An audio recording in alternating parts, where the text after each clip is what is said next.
Mr. Mindy, the president's plan to save Earth and make it so we can all have a home is going to work, right? Every single man, woman, and child on this planet is going to die. I don't like him. He makes me sad. I'm sorry about that. Yeah, Kids, listen to me. You tell your parents that President Orlean and Isherwell are sociopaths and... The notion of class is usually associated with England, like the Masterpiece Theatre series, Upstairs, Downstairs. The masters live on top and the servants down below. Class is rarely applied to the United States, where traditional lore has one big middle class with a few rich and poor on either end. Well, that conventional formula is dramatically changing. Powerful interests are waging a relentless class war that is eroding the middle. A 1994 Census Bureau report states that the number of Americans working full-time but earning less than a poverty-level income rose by 50% in the last decade. A study from the 20th Century Fund issued in April 1995 says that income inequality in the United States is worse than any other industrialized country, surpassing even Britain. Corporate profits are zooming, but working people are suffering. A recent Wall Street Journal headline says it all. Thanks, goodbye. Amid record profits, companies continue to lay off employees. A significant factor in the current economic situation is the virtual disappearance of unions.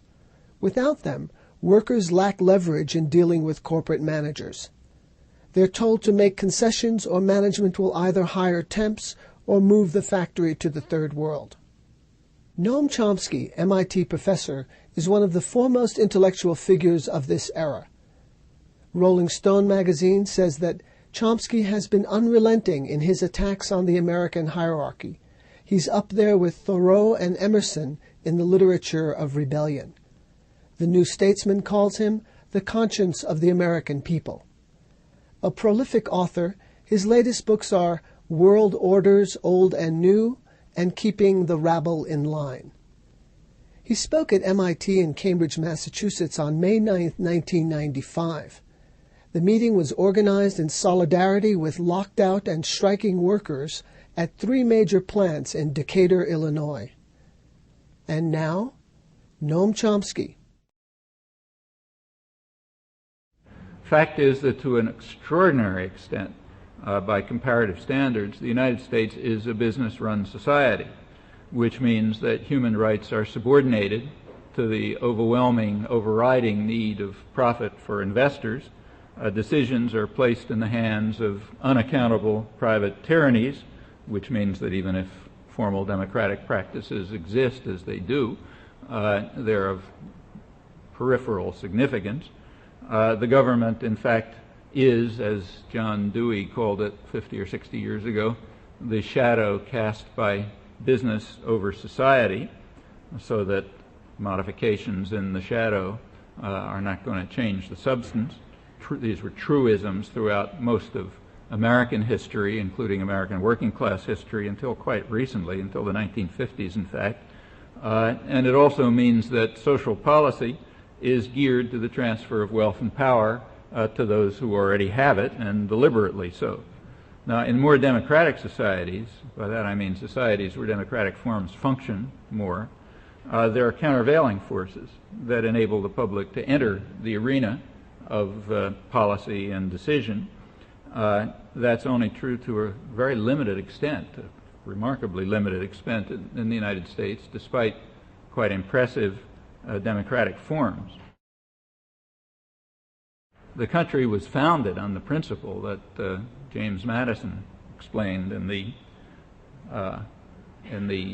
Constitutional Convention, that the primary role of government is to protect property from the majority, and so it remains to a remarkable extent. Well, one of the most effective democratizing forces has always been the labor movement, labor unions. The history on that is completely clear. In countries that have a strong labor movement, There is also a very strong tendency, very strong correlation with a real, live, functioning social contract that includes not only rights for working people, but for people who need help and protection, for the defenseless, for children, for women, for families, for people who need assistance generally, for the general public, in fact. And there's also a culture that goes along with it, a culture of solidarity and sympathy and mutual aid and support. In countries where unions are weak, like ours, we tend to find what's called tough love, as they call it these days, which means love for the privileged and tough for everybody else. We find what we might call, if we're honest, the really existing doctrine of free markets. That means market discipline for the poor and the defenseless, but plenty of protection and subsidy for those who really need it, the rich and the powerful. We find different psychological and cultural values, the ones that in fact were denounced by Adam Smith, whose motives were very much like those of the labor movement that developed later, and very much opposed to those of the people who distort his message and shamelessly use his name. We tend to find what he called the vile maxim of the masters of mankind, all for ourselves and nothing for anyone else, now reaching its sharpest expression in the Gingrich contract, to which the population is overwhelmingly opposed, incidentally, point by point, by overwhelming margins, if you look at public opinion polls. But in a country where democratic forms don't function, that's basically irrelevant. And they don't function in large part because we don't have a civil society with organized elements, unions being the central one, as they have been historically, that can be a countervailing force. And that's historically been the case. Here as elsewhere, unions have been a leading force, probably the leading force, for democracy and human rights. That's true here as well. That's exactly why such enormous efforts have been undertaken in the United States in a really relentless and very self-conscious class war to undermine and destroy them. It's been going on for a long time. It peaked in the Reagan years. In the Reagan years, the United States simply rescinded Article 23 of the Universal Declaration of Human Rights, which, if you read it, guarantees elementary human rights of workers, including the right to form unions. And this is well known outside the United States, at least. So in 1991, the International Labor Organization in Geneva did something that it very rarely does. In fact, so rare I can't even think of another example. Namely, it condemned the leading industrial power, one of its paymasters, which it shrinks from doing almost always. The ILO condemned the United States in the case of Caterpillar Company, for hiring scabs, what they like to call permanent replacement workers. And the ILO called upon the United States to adhere to international labor standards. At that time, there were only two industrial countries that violated them. One was the United States, the other was South Africa. Well, South Africa has changed since then, so we now stand in splendid isolation on that one. In 1990, every year the ILO, the International Labor Organization, comes out with a World Labor Report. The 1995 edition came out a couple of months ago. It shows that the United States has the worst record in the Western Hemisphere and in Europe in adhering to and guaranteeing international conventions dealing with labor rights and workers' rights. Actually, I'm exaggerating a little. El Salvador and Lithuania are a shade worse, so we're actually third worst in Europe and the Western Hemisphere. The United States does not even recognize standard conventions on child labor or on the right to organize. Now, what's particularly interesting for students and faculty and people like us who live in the Athens of America is that all of this passes without any awareness and any comment. try to find some commentary on these pretty amazing facts about the United States. What you can find is just praise for our magnificence, as in, leading the way to every wonderful thing. Well, the methods for subverting, I don't want to suggest that everybody is lying about it. Not everybody's in the universities and the corporate media and so on. Sometimes the truth is told, and it's very often told in the business press, which tends to be more honest and open about these matters, much less concerned about that their audience might get out of hand, I suppose. The methods for subverting Article 23 during the Reagan years were reviewed in a cover story in Business Week that I'd really recommend to you. I've written about it, but I haven't seen any other reference to it. It's a cover story in Business Week just a year ago, last May. Very accurate, very honest, as the business press quite often tends to be. Business Week points out that, I'm just quote some things to give you the flavor. They say, over the past dozen years, meaning basically since the Reaganites took over the past dozen years, U.S. industry has conducted one of the most successful anti-union wars ever, with a chilling effect. The purpose, they're very clear about the purpose. They say management's basic goal was to undermine the rights that were guaranteed by the 1935 Wagner Act, which brought the United States into the civilized world, briefly. They were very quickly undermined. If there's time, I'll come back to that. Some of those rights are still guaranteed by law, but as Business Week points out, that's just a technicality. They don't make a comment on it, they just mention it. The basic method of this successful anti-union war was illegally, I'm still quoting, illegally firing thousands of workers for exercising their rights to organize. They point out that illegal firings increased by a factor of 6 for organizing from the late 60s to the late 80s, mostly during the 80s. Employers illegally fired, unlawful firings occurred in 1/3 of all representation elections in the late 80s, as compared with 8% in the late 60s. And they quote a Harvard law professor who points out, even more significant than the numbers is the perception of risk among workers who think they'll be fired in an organizing campaign. And that's true. Any union organizer can tell you that. If the chances are that the employers will be able to simply fire people who exercise their legal rights with government protection, the risk of even entering into an organizing campaign, which is not small, there's plenty of sacrifices involved, as you know, that increases enormously. In this respect, this is very much like these radically mislabeled free trade agreements. It's a lot of talk about job flow and stuff like that, which nobody can estimate, and it's kind of it's a minor factor anyhow. The major factor is just the threat. The threat of that jobs can move is enough to drive down wages and working conditions in the wealthier countries, and good behavior is meanwhile guaranteed elsewhere by terror and repression that American taxpayers pay for, so that they can undercut their own jobs and harm plenty of other people, as well as by driving peasants into the urban labor force in third world countries by programs to force them into agro-export for American agribusiness, and by flooding the countries with subsidized U.S. farm products, what's called aid or food for peace by the more hypocritical commentators. Well, what all of this shows is that the famous slogan, crime does not pay, is a total absurdity, in particular when a criminal state is behind it, and that's crucial here.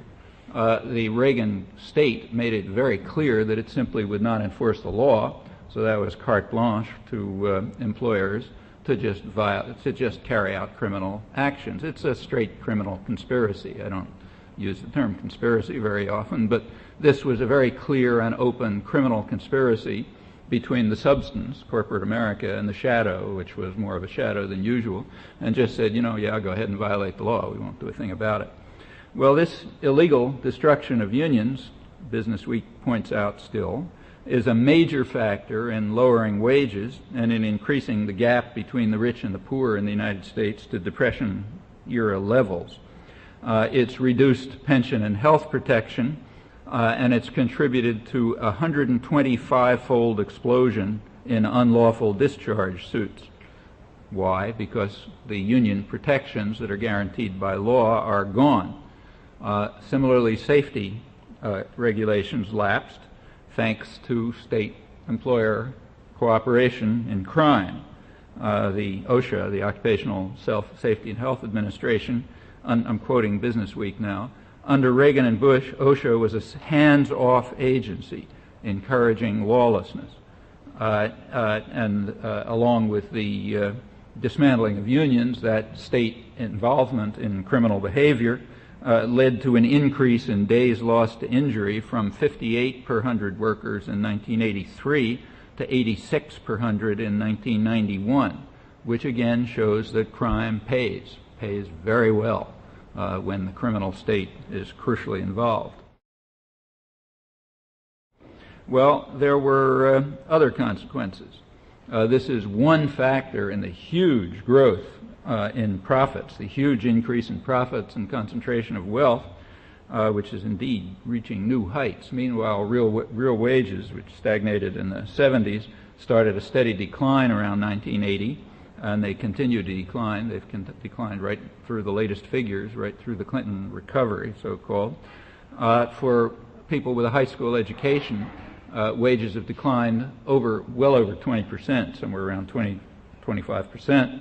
That's the source of this angry white male phenomenon that people are talking about. They have plenty to be angry about. Unfortunately, the anger is focused at the shadow, not the substance, but that's the effect of very efficient and massive corporate propaganda. But the anger is real and justified. For college students, wages didn't start dropping until 1987, when the Reagan reforms really got into high gear, and they've been dropping since. This is noticed. The Wall Street Journal had a big article about it in 1992. They pointed out that from 1985, the United States had the highest labor costs in the world, which you'd expect in the richest society in the world. Should have much higher ones, in fact. But in 1985, as you expect, it would have the highest labor cost per unit output in the world. And in 1992, it was second lowest in the industrial world. Actually, in 1990, it was lowest of any country. But then Thatcher succeeded in smashing down the workforce in England even better than the Reaganites here, so the United States slipped back into second place in the competition to see who could harm working people more. So from 1985 to 1992, the United States went from highest labor cost to second lowest in the industrial world, and this was described by the Wall Street Journal as a welcome development of transcendent importance, as it is for their constituency.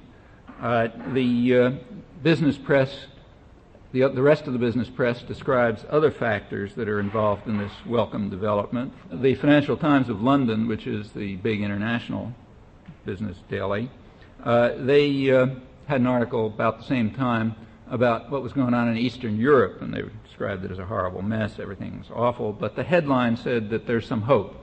The headline was "Green Shoots in Communism's Ruins," meaning it's pretty bad, but there's some green shoots there, so some good things. The green shoots are what they described as the rising unemployment and pauperization of industrial workers under the reforms that the West is now imposing. And those are green shoots because it means that you can get workers in Poland, say, for 10% of the wages of the pampered Western workers. And as Business Week chimed in to say, that means it's a way to drive, it's another way, along with Mexico and Indonesia and so on. There's another tool now to force Western workers to abandon what Business Week calls their luxurious lifestyles. Of course, when GM moves to Poland or VW moves to Czechoslovakia, they believe in the really existing free market. So they demand very high tariff protections and public subsidies to pay them for doing this. Free markets, remember, for the poor. That's tough love, remember, not for the rich. They get state protection. But this is a tremendous weapon against against working people by now around the world. That's called the globalization of production. You can see why Harvard professors and Jeffrey Sachs and so on are so delighted about free trade. It's really great for the sector that matters. For the pampered Western workers with their luxurious lifestyles, it may not be so great. And this goes across the board. So Daimler-Benz, Germany's biggest conglomerate, they can now move to Alabama, where they can get workers at third world standards with no labor protection and huge subsidies from the taxpayers of Alabama of exactly the kind that are given in the third world. And you can kind of whipsaw one labor force against another by these methods. That's another device alongside of the straight criminality of the state, as in the case of the Reagan years. All of this is well understood. The business press, let's go to Caterpillar and the Decatur strike. The business press has pointed out that Caterpillar, I'm quoting, is pursuing a business strategy that has nudged workers from defiance to compliance. Well, how'd they nudge workers from defiance to compliance? The technique was to build excess capacity in other countries, like, say, Brazil or Japan or Eastern Europe and so on, which means that when you have a strike in Decatur, you can supply your markets by overproduction elsewhere. That's alongside of hiring scabs and temporary workers and so on and so forth. Same is here. One of the big manufacturers left here is Gillette, and they have informed the business press that they are doing exactly the same thing. They're building excess capacity even in Germany, which has a strong labor movement, hence much better wages and much lower working hours and more benefits and so on. So they're willing to do that. They are not for profits, but for class war. So they'd like to have an excess labor capacity in high wage places for the purposes of class war, because as they explain, quite frankly, if there's a strike in Boston, they can supply European and American markets from their excess capacity that they've produced over there. There are other devices besides globalization and straight criminality to try to beat down the pampered Western workers. One of them was actually illustrated in headlines in the papers, Globe and the Times, 2 or 3 days ago, when they said bonds surge as unemployment rises and growth falls. So, if you read the papers, you notice right in the front page now, nobody conceals it, that the thing that is most worrisome is when unemployment goes down and growth goes up. But when unemployment goes up and growth goes down, then the bond market surges. And that's very important. There are by now like around $1 trillion a day that circulate around in currency markets, speculating against currencies, and they're looking for low growth and low growth and low employment. They want stable currencies, meaning no threat of stimulation and growth. So they're delighted when the pampered Western workers are beaten down more and growth goes down and so on. This is a big change in the last 20, 30 years, and a huge weapon in the hands of those who are trying to drive the world into a sort of a third world picture, including by now the leading industrial societies like us. Back in 1970, when this process began, before the deregulation of currencies, about 90% of the capital in international transactions was related to the real economy. It was for investment or trade. About 10% was speculation. Those figures have radically changed. By 1995, it was 5% related to the real economy and 95% speculation. That's a huge change, besides which the amount has just zoomed astronomically. That's why 25% of the corporate recruiters at MIT now are from Wall Street. They're going after hotshot PhDs in physics and math, who they don't know anything about business, but they just have to be able to figure out clever techniques for robbing people with all sorts of complicated scams, so you can shift money around, every microsecond, a couple of billions of dollars, to undercut currencies here and there and so on. That's 25% of the recruiters right now for physics and math mainly.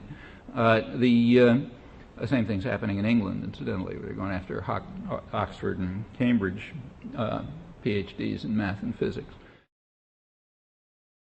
it was well understood by the late 1970s that this is going to be extremely harmful to the international economy. The James Tobin, who's a Yale University Nobel Prize-winning economist, gave a presidential address to the American Economic Association back in 1978, in which he pointed out that unless something's done to slow down these financial transactions, it's going to drive the world into a low-wage, low-growth, and though he didn't say it, high-profit equilibrium. And that's exactly what's happening, and it's being stimulated. Policy, just as social policy is deliberately designed to increase state criminality, to crush the efforts of working people to organize, and to make globalization of production easier so you can drive down wages everywhere by just playing one workforce against another. So it's being designed to stimulate these flows in the interests of what makes sense if you're in the top fraction of, tiny fraction of the world's population. Low growth, low wages, and very high profits. And so the Caterpillar business strategy is indeed driving people from defiance to compliance, and will continue to if it's allowed to. There are other factors too. Take, say, automation, which is putting plenty of people out of work.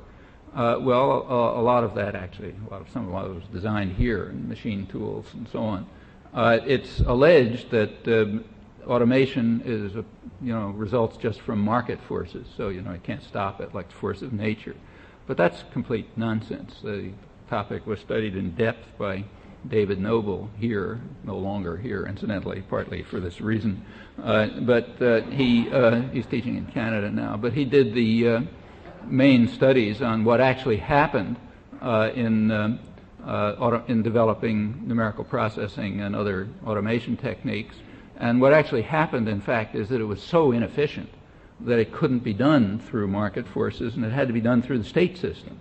We have a huge state industrial system in the United States called the Pentagon. MIT is a small part of it, way out at the periphery. But it's a technique for funneling taxpayer funds to high technology industry. And automation was developed within the state system for decades, in fact. In the Navy and the Air Force and so on, where cost doesn't matter because the taxpayer is paying for it anyway. And it was designed in very specific ways, not to be efficient, not for economic efficiency, but for control and power. As far as the automation technology is concerned, it could be used to put decision-making power and control into the hands of skilled machinists and get rid of managers. Technology is perfectly happy to be used that way. Or it can be used to de-skill machinists, increase levels of management. The technology is happy that way too. It doesn't care. That's the way it was designed. And it was designed as a weapon of class war through the state system because it couldn't possibly be done through market forces because of its inefficiency. That's true of containerization. It's true of machine tools. In fact, it's true across the board. It's even true of computers.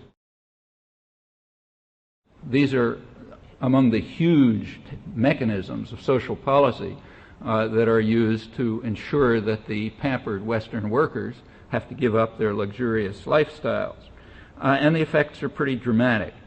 The one effect is just a vast move towards a kind of totalitarian system in which highly concentrated, unaccountable private power determines what goes on. Nobody has a word to say about it, and for the most part, nobody knows anything about it. And the effects are very obvious just in the numbers. Every year Fortune magazine comes out with a big thing on the Fortune 500. This year is a particularly interesting one because this is the 40th anniversary, so a big celebration of the Fortune 500. The May 15th issue is worth looking at. I don't know if you recall, but some years back, Abby Hoffman wrote a book called Steal This Book. And that's what you ought to do with the Fortune 500. Don't pay them $4.50 for it or whatever it costs. But if you can pick it up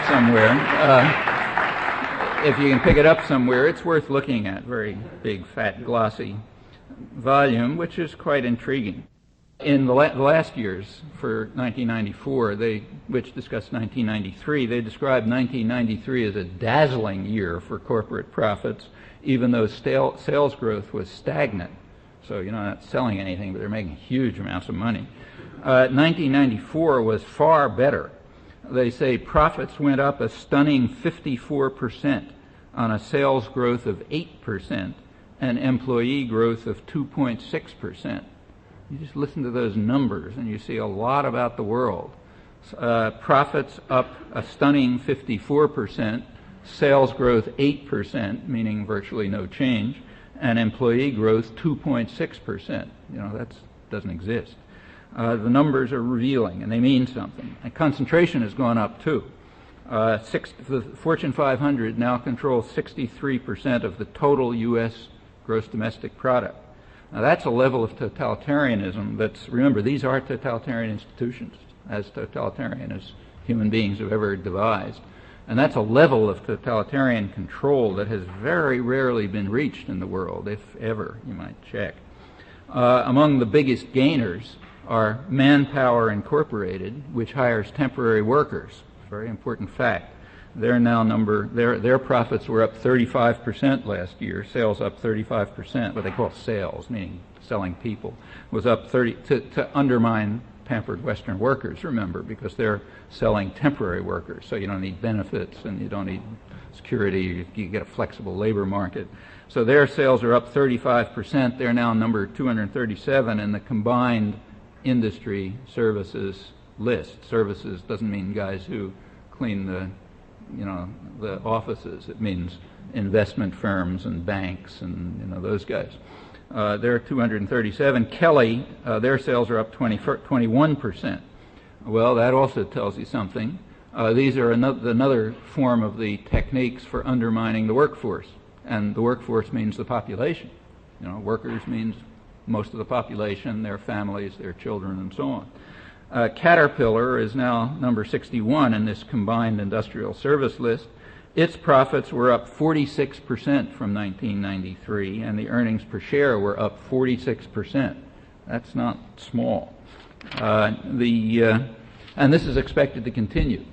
The May 1st issue of Fortune has a big article called "Why Profits Will Keep Booming." Remember, 1993 they were dazzling, and they were even more splendid in 1994, they put it. That's the fourth successive year of double-digit growth in profits, and they expect it to go on through 1996 at least. Remember, this is a period when wages are going down and working hours are going up, but profits are just dazzling. Earnings per share, they say, have doubled since 1991. The return on capital has more than doubled, considerably more than doubled, since 1980. Profit margins are up, working hours are up, temporary workers are way up as a proportion of the workforce. The only thing that's down is wages and benefits and working conditions. Other things are up too, as I mentioned before, like industrial accidents have shot way up. So, a lot of things are doing really good. But some things aren't doing so good, namely the pampered Western workers with their luxurious lifestyles. The Wall Street Journal, having hailed the welcome development of transcendent importance in 1992, noticed another one just a few weeks ago. They said that in 1993, the change in unit labor costs finally reached zero. There's always inflation, remember. Finally reached zero, and that stayed there since 1993. Well, it's another welcome development of transcendent importance. In fact, total labor costs last year were lower than any year since 1981. Headline reads, "Economic gains fail to increase benefits wages," which kind of understates it. So what are we supposed to do in the face of all of this? Well, we get some information from the press, too. So yesterday's New York Times had a front page story with explaining how you got to react to all this stuff. Headline was, quoted an expert as saying, New York is simply not wealthy enough to afford services to the general population. The expert was a J.P. Morgan executive. J.P. Morgan is fifth among the banks in the 500 listing, doing rather nicely. So New York isn't wealthy enough. In fact, the country is flooded with capital. It's super wealthy, but it's not wealthy enough for services to the general population because you got to increase those stunning, dazzling, stupendous profit levels that are shooting way up for like few percent of the population. So therefore you have the Pataki budget and the Giuliani budget and the rest of them. Cut taxes for the rich. If you look at the back pages of the New York Times, you'll notice that they mention that all the tax cuts are for the benefit of business. All the tax cuts are for the benefit of business. So you cut taxes for the rich. Meanwhile, you increase taxes for everyone else. But here comes some advice to those of you who want to get into the commissar class. You don't call them taxes. You call them something else. Here's what you call them. I'm quoting from the Times. You call them multi-million-dollar reductions in subsidies to the city's mass transit system and cuts in aid to education and higher education. Well, you know, you guys are MIT students. You can figure out what that means. When you cut what they call subsidies to mass transportation and to the city schools, you're increasing taxes to the people who pay for those things. That's what it amounts to. You don't call it a tax, but of course it's a tax. When the subway fares go up beyond their already astronomical level, as they do when you cut these so-called subsidies, meaning paying for services for people, using taxpayer funds for the purposes of people, that's called a subsidy. When you cut those subsidies, the rates go up, the tuition rates go up for the city schools, and somebody pays those rates, namely poor people. So it's a tax, it's not called a tax, and a highly regressive tax. It's a good kind of tax, a tax that slams the poor, you know, meaning most of the population. So that's the right kind. The rich guys who ride in the limousines, they want to make sure that everybody's in the subways so they can get through New York traffic. But they don't want to have to pay for it. They want somebody else to pay for it, namely the school children who now no longer get free reduced rates for rides on the subways. Well, but you don't call that a tax, remember. You've got to understand how these words work. And this goes across the board. Social policy is geared with precision, delicate precision, to have these deliberate effects. So take the idea of forcing welfare recipients to work. In fact, welfare programs in the United States are way below any other country. It's one of the most miserly countries in the world in that, largely because we have weak unions. It correlates pretty well.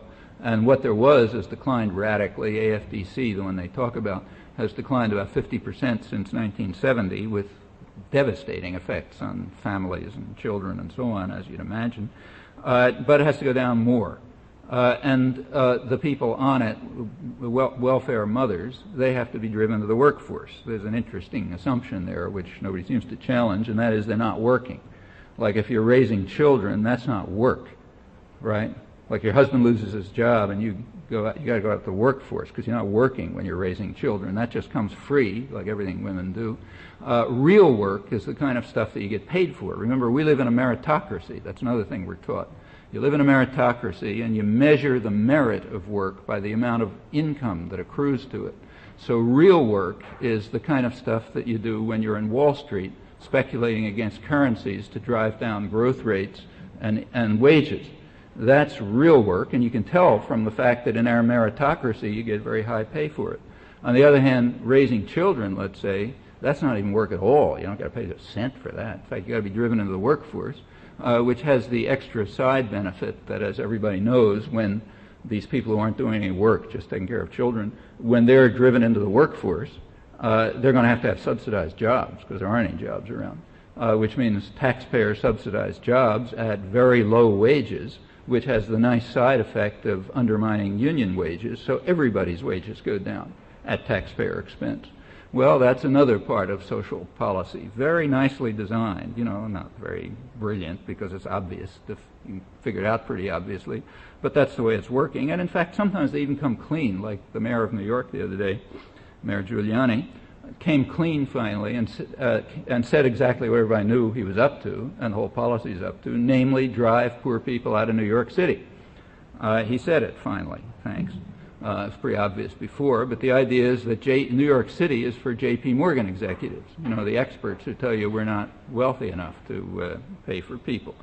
And the mayor was kind enough to say it, and the New York Times even had a nice headline about it. They said, welfare cuts provide a chance to leave, you know. So it's all tough love, you know. I mean, finally we're going to free up these poor people so they're not stuck here. we're going to give them a chance to leave by cutting rents and wages and money for heating your house and feeding your kids and so on. So finally you're liberated thanks to tough love. Of course, there's no tough love for Cobb County, Georgia, where Newt Gingrich comes from, or in a way there is. They're getting a $72 billion boondoggle to build F-22s to defend ourselves from countries to whom we're selling F-16s, for which we're also paying, because they might turn on us and so on. So that's another part of the system. That's why he gets more federal subsidies than any suburban county in the country outside the federal system. Well, that's the free market. I mentioned before that the attacks on labor during the Reagan years were criminal, as they were. I guess there's not really time to talk about this, so I won't go into it. It's true, but it's misleading, because in fact there has been a huge attack ever since the Wagner Act. The Wagner Act drove business berserk. They thought they had the country by the throat. Woodrow Wilson's Red Scare smashed up the unions, threw the leading union leader Eugene Debs into jail for daring to raise some questions about the Second World War as a free country, remember.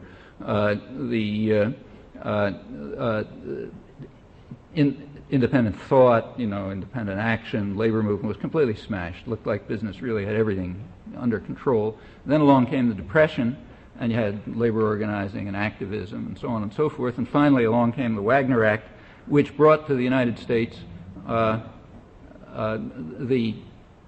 theoretical, the law, the benefits that were part of it had been achieved in Europe about half a century before. In fact, U.S. labor history is extremely violent, incomparably more so than Europe. What you saw there is nothing. I can remember seeing much worse things when I was a kid and growing up in Philadelphia. And before that, it was hundreds of workers were getting murdered by the security forces. This went on in the late 1930s. Nothing like it in Europe. In fact, the right-wing European press was appalled by the treatment of American workers right through the early part of the century. This is a business-run society, and it shows. In 1935, the Wagner Act was passed, finally. Business went out of their minds. The National Association of Manufacturers literature warned about what they called the hazard-facing industrialists due to the rising political power of the masses. Unless we redirect their thinking, we're going to be headed to adversity. They started right off with a big campaign, scientific methods of strike breaking, all kind of social science frauds about harmony and stuff like that. It was kind of put on hold for a while during the war, picked up right afterwards with an extraordinary campaign of corporate propaganda. It's not studied much. In fact, the first academic study of it just came out. This is one of the most important things in modern American history. Literally, the first book just came out by University of Illinois Press a couple months ago, another one in Australia. And in fact, there is an Australian scholar who's been writing about this for years. I've been writing about it mainly using his work, I should say. But an American study finally came out, and it's pretty interesting. Right after the Second World War, the business community, the country was social democratic. Very social democratic at that time, and they knew it. And the business leaders said that they had to renew with vigor what they called the everlasting battle for the minds of men and indoctrinate citizens with the capitalist story. They said that we have 3 to 5 years to resell our preferred way of life, and they went after it with a vengeance. Anti-union campaigns, anti-unionism was. The idea was, as they put it, to sell anti-unionism as anti-American. Huge campaigns were undertaken, the sort of, we versus them. There's us as the sober working man and the housewife and the corporate executive slaving away for everyone's benefit, and they are those outsiders, the strikers who are coming to try to disrupt their harmony. There was huge business about this.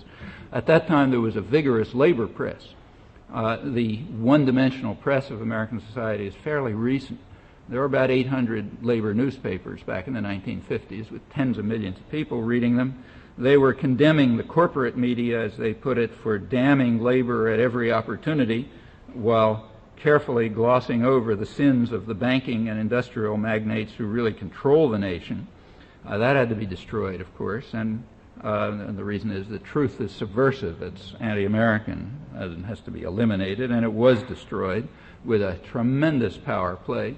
This covered everything from the entertainment industry to the corporate media to the schools and so on. Billions of dollars a year were devoted to this, taking over schools, churches, recreational activities, anything you can think about. The corporate media, of course, are right in the center of it. The films were quite important, commercial films as well as propaganda films. Propaganda films were reaching 20 to 30, business propaganda was reaching 20 to 30 million people a year in the early 50s. Business was providing about a third of all school materials. This was not a small thing. On top of that, there's the whole commercial industry, like the standard depiction of unions in the movies is sort of Marlon Brando on the waterfront. Tough working class Joe stands up against union bosses, and because that's and unions, in fact, were portrayed as something that the workers have to fight against, just as people have to be liberated to leave New York. Workers had to be freed from the oppression of the unions, and a huge amount of energy and effort was put into this. It was pretty successful. The unions tried to combat it, but they couldn't even come close. The concentration of capital was so enormous that it wasn't even a battle. This picked up again in the 1970s. There was another upsurge with foundations trying to take over the educational institutions, so Olin professorships of free enterprise and glossy right-wing student magazines, very well funded all over the place, and so on and so forth. It's had an effect. The effect has been to pretty much demolish civil society, to turn people into what is the ideal. The ideal is very clear. The ideal is a completely fragmented, atomized society where everyone's totally alone, doing nothing but trying to pursue created wants, and the wants are created. It's known that they're created. Nobody wants those things. You create wants. People are stuck with their television set or their interactive whatever it is, and they're glued to this thing, and they're told what they want, and they have to want it. They don't have any connection with anyone else. You don't see anybody else. You don't deal with anyone else. You're an atom of consumption, and you go to work at lower and lower wages for more and more hours and less benefits and security in a flexible labor market. That's the kind of utopia that they're looking for, and it's not very far from there. It's led to very strange effects in the country. I mean, the country is like a devastated peasant society. You really have to go back to Europe and the Black Death, I think, 14th century, to find anything similar. People are scared, angry, hostile, hate everything, don't know what they hate, don't have anybody else to talk to, just angry, desperate. There are cults all over the place at a scale that is unknown in any other society. I mean, you have to. The level of religious fundamentalism alone is probably the highest in the world. I'm almost certain higher than Iran. And that's only one of them. The people right now, the militias happen to be on the front pages, but that's just a tiny fragment of it. And it's only not the right. The left is the same. It's across the board. It's just a dissolved society, very scary. It's the portent is ominous. It's the kind of a situation, and it's a kind of a situation which is indeed reminiscent of Germany in the late 30s in a lot of ways, or Iran in the late 70s. Very frightening, and it's much more frightening when it happens here. At the same time, it's a kind of an organizer's dream. People, if you look at people's attitudes, they remain social democratic. People are overwhelmingly believe that working people ought to have more influence. They don't have enough. That the government ought to help poor people. That's its job. That people are overwhelmingly opposed to things like budget balancing, if, for example, it's going to cut down educational or health expenditure, and so on across the board. As I say, it doesn't matter because it's irrelevant to policy. They do what they like. But it's a situation in which the opportunities for organizing and rebuilding a democratic culture are very, very high. And it can be done, but it's certainly not going to happen by itself. It's going to happen take the same kind of energy and activism that it's taken to lift us out of feudalism and slavery and every other horror in the past. Well, the Oklahoma City bombing, so bringing the chickens home to roost, well, unfortunately, there's a little more truth to that than the press is willing to make out. Turned out in this case, you remember at the beginning they were looking for some Middle East connection, and they would have bombed anybody in sight if they'd found it. You could tell that right off. Didn't work, so you're stuck with the angry white men. And the source of that is quite real. They have every reason to be angry. There's a lot to be angry about. I'm assuming that the current stories are correct, that the sectors from which this is coming, there's plenty to be mad at. But I don't think people know what to be angry about. What has been created by this half century of massive corporate propaganda is what's called anti-politics. So anything that goes wrong, you blame the government. Well, okay, there's plenty to blame the government about. But the government is the one institution in which that people can change. It's the one institution you can affect by participation without institutional change, right? That's exactly why all the anger and fear is directed against the government. The government has a defect. It's potentially democratic. Corporations have no defect. They're pure tyrannies. So therefore you want to keep corporations invisible and focus all anger on the government. So you don't like something, your wages are going down, blame the government, not blame the guys in the Fortune 500, because you don't read the Fortune 500, thing. You just read what they tell you in the newspapers. So you don't read about the dazzling profits and the stupendous this and the wages going down and so on. All you know is that the bad government's doing something, so let's get mad at the government. As I say, plenty to be mad about the government, but the government is exactly what Dewey described it as. It's the shadow cast by business over society. You want to change something, change the substance, not the shadow. And everyone contributes to this, including the Democrats. They're deeply committed to it. You take a look at the Clinton campaign literature. It's like, it's a I don't know what public relations firm wrote it, but whatever one did it understands their business.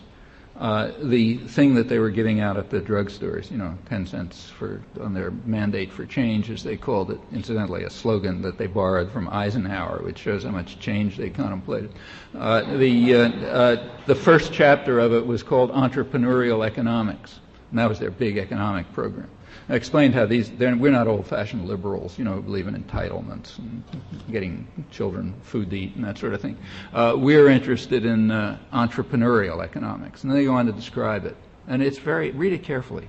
It's very interesting to see how the mind of the commissar works, the really skilled propagandists, guys who get trained in the good universities. The way it works is like this. Entrepreneurial economics involves workers and their firms. It's all about workers and their firms. Anybody who works in a firm can tell you how much it's their firms. So there's workers and their firms, and then there's the government, which is going to try to help out the workers and their firms. There's a couple of words that don't appear in it, like profits, bosses, managers. They're not investors, banks. They don't appear. It's just the workers and their firms. There are entrepreneurs who have a kind of a shadowy existence. They're sort of nice guys who live in the Sloan School or somewhere, and every once in a while they come around and they sort of help out the workers in their firms, and then they kind of disappear somewhere. And that's entrepreneurial economics. Well, okay, that's the kind of thing you're taught to do in good universities, to put things that way. And that's the Democrats. Now, when you got that on one side, and on the other side you got, hate the government because they're responsible for everything and its taxes and the pointy-headed bureaucrats in Washington, but not the ones in the insurance offices, you end up with a mood of what is called anti-politics. And anti-politics is a very scary phenomenon. It can take the form of that it is taking, forming what shouldn't be called militias, because remember, militias are things raised by states. These are just private armies. Forming private armies to defend the country, the people, against the UN forces being brought in the black helicopters by the Council on Foreign Relations to commit genocide, or whatever story you like.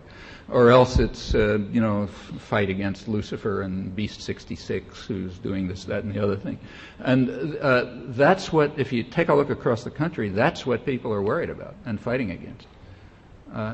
Aliens, the devil, the UN forces, the Federal Reserve. I mean, everything except what's real, namely private tyranny, private corporate power, the guys who are listed in the Fortune 500.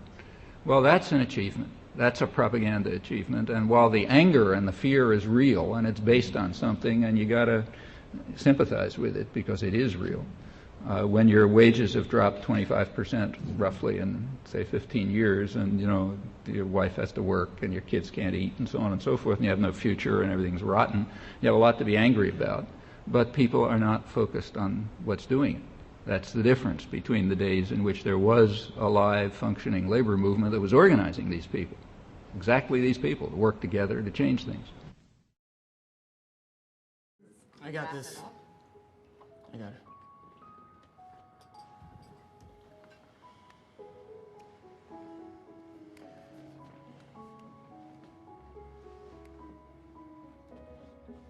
Dearest Father and Almighty Creator, we ask for your grace tonight, despite our pride, your forgiveness, despite our doubt. Most of all, Lord, we ask for your love to soothe us through these dark times. May we face whatever is to come in your divine will, with courage and open hearts of acceptance. Amen.